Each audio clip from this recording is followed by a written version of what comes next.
122 বছরের এক অসহায় বাবা, হাঁটতে পারে না, কথা বলার শক্তি নেই। জীবনে এই শেষ প্রান্তে এসেও যার সবচাইতে বেশি প্রয়োজন ছিল ভালোবাসা ও আশ্রয়, কিন্তু সেই বাবাকেই তার নিজের ছেলে ও বৌমা বাড়ি থেকে বের করে নিয়ে এসে একটা ফাঁকা রাস্তার ধারে ফেলে পালিয়ে গেল। না ছিল কোনো দয়া, না ছিল কোনো অনুশোচনা।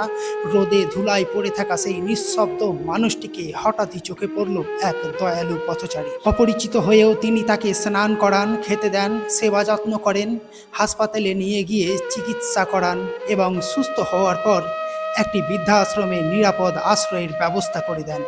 যেখানে নিজের রক্তের মানুষ মুখ ফিরিয়ে নিয়েছিল, সেখানে এক অচেনা মানুষ হয়ে উঠলেন তার শেষ জীবনের অবলম্বন।